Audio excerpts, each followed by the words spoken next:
Hello Internet, I'm the Disney Brain, and a couple months back, we had ourselves a fun discussion regarding the Power Rangers finales I'd consider the best and the worst, and one I wouldn't necessarily place in either camp, but had a neat idea worth throwing in.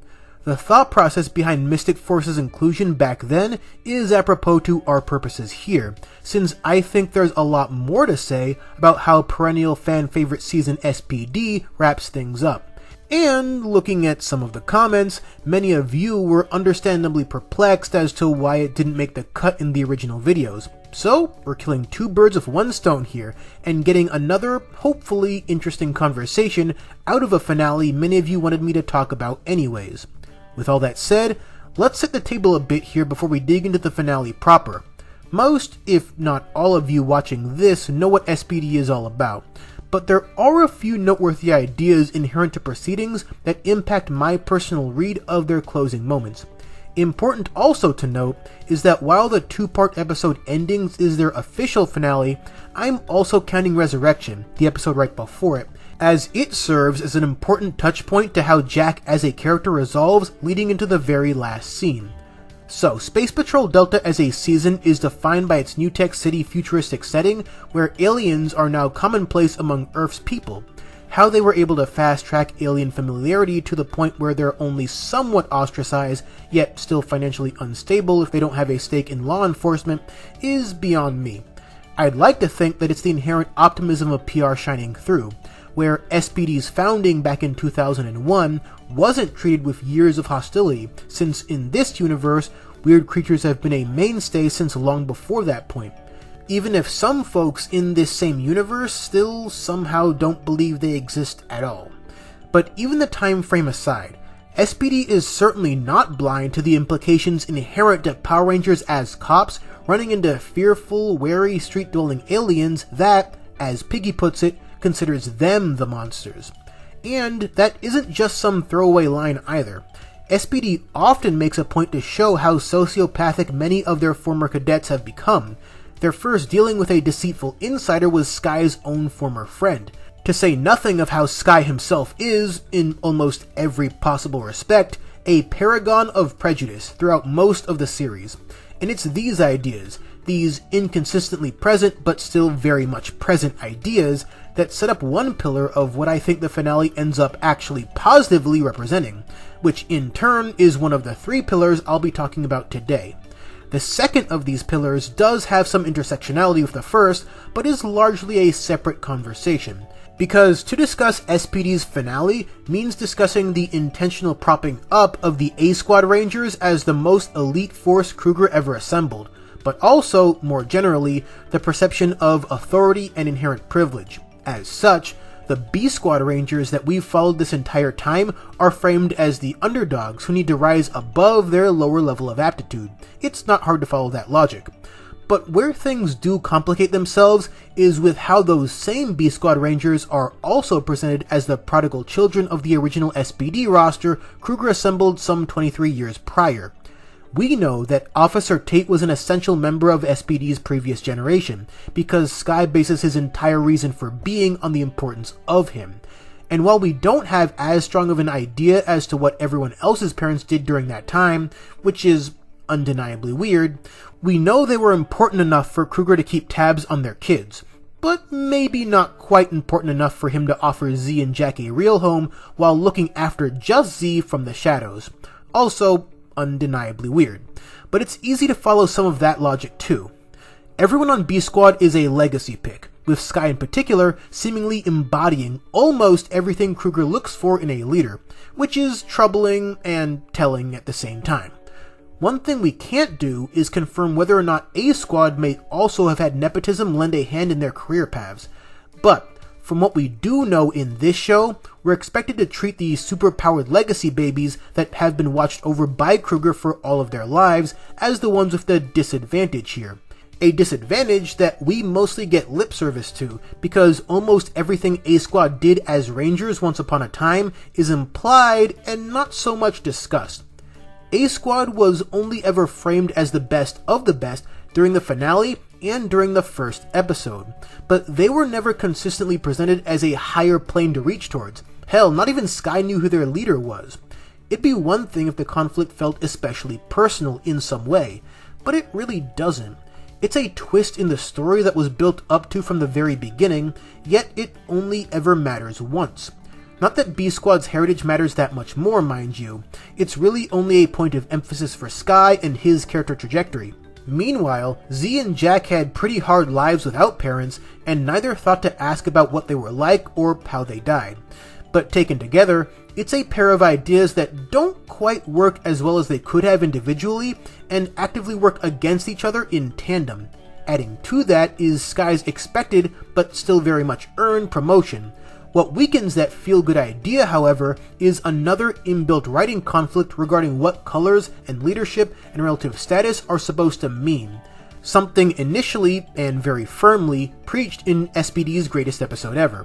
So it's odd that even though A Squad's defeat literally minutes before speaks against the idea that any of that has to matter, the show still insists that the leader has to be whoever arbitrarily wears red, in the same way that the higher ranking team for a long spell there had to be whoever was in A Squad. So the perfect complement to eliminating A Squad entirely, and in so doing, erasing the need to stand on ceremony, is Sky being the leader and the Blue Ranger. Especially since Z not being promoted alongside Sky and Bridge, despite literally everything she brought to the table, feels just as arbitrary as anything else in that moment. You can all relax now, because that is about as hypercritical as I'm going to get in this one, because I do genuinely like the S.P.D. finale, as well as most of the season, and the issues I discussed are a lot more systemic of the show's writing and overall production than specific to the final bits. So, before we dig into how Jack connects back to the first pillar, let's talk about the third, which actually is something the overall story takes a bit of care in delivering. One of my favorite aspects of Emperor Grum is how obscenely obsessive he is, to the point where his own boss thinks his Kruger craze is stupid. Unlike my go-to and favorite example of the villain informing the hero and vice versa in this franchise, we don't know enough about Grum's past to say how these two connect on a narrative level. But I also don't think we needed that, in part because Rene Naofahu gives an electric performance every time he dons that costume, but also because being almost exclusively defined by how he can ruin Doggy's day sells his obsession as an obsession, and not just as the most definitive aspect of him. So what then could better complete that obsession than turning his best rangers against him, on top of using his wife as emotional bait? The only part of that was questionable to me on that front, yeah, I know what I said, but I have to, is arresting Mora. Seeing that happen to a child, who by definition is just as much a victim of Grum as anyone else, was just a bit too jarring a visual for me. And yes, I'm well aware that her true form is actually the older Morgana, but she also hates that form and has the emotional maturity of her younger self anyway. She needs help, not a prison sentence. Granted, it wasn't as brutal as the excessive force typically used to turn aliens into trading cards, but from where I'm standing, there was a much better character moment that could have been had. Because we understand that Kruger not being there at all for the B Squad as children made some of their lives unnecessarily harder. But we also know through Z that even those whose experiences are rough can still come out the other side alright with the right environment and opportunities. So it would have been a great chance for Kruger to start reconsidering his questionable position on many things and give Mora the chance to better herself through S.P.D. Because, let's not kid ourselves, Grum is a psychopath, but there are not zero reasons to detest Doggy Kruger.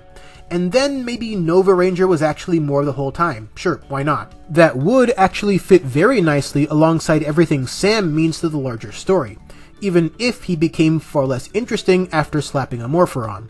So now, at long last, let us unpin all of those weird alien socio-political implications. Digging into every possible detail would require a lot more time than we have, and frankly a lot more expertise than I have. But as a baseline, I think we can all understand the very clear parallels being drawn here, since aliens are, in effect, the minorities of New Tech City in a fashion largely comparable to the mutants of Millennium City. And S.P.D. can be said to address those implications about as well as Time Force did too, which is to say, awkwardly at best. But on some level, even if perhaps an incidental one, S.P.D. the show knows that. S.P.D, on several notable occasions, most of which we've touched on here, is very open about how you can interpret their many failings as an organization and the perhaps unintentional but nonetheless palpable fear they generate in the walking social allegories. And it's because of this weirdness, because of this discomfort with how S.P.D operates, that Jack's character matters as much as it does. You'll recall that his service as the Red Ranger is essentially a work-release program, so not much of a real choice on the onset, and it's only through seeing what good individuals currently make up S.P.D, Z very much included by that point, that he agrees at all. And within that lies the crucial difference between the individual and the institution. Z Delgado believes in the institutional mission of S.P.D, believes that this is her arena to make the change she wants to see in the world. She embodies everything S.P.D should be, but hasn't quite reached yet. Whereas Jack is much more wary of a system that left both of them to fend for themselves in the streets. And even as he is giving it his all as an increasingly dependable leader, it's telling that Z, who knows him best, isn't surprised that despite his considerable time in the role, Jack ended up leaving a place that he never quite felt suited for, and instead returns to social work, because it's there where he feels like he can make the most material difference. Not because S.P.D's services weren't absolutely necessary, you can't fight Broodwing's hired guns with hand-me-down sweaters after all, but because he can build a community through his work that directly helps those who need it most. And those who need it most just so happen to be those he can most empathize with. And no, I don't think this message would have been quite as powerful if Jack wasn't himself a black man, and in so being, fairly emblematic of the most obvious racial parallel. And because of his choice, a real choice this time, and everything that went into it, I find the way he left just as fitting and interesting as the way someone like Carter Grayson veers very much in the opposite direction during his finale.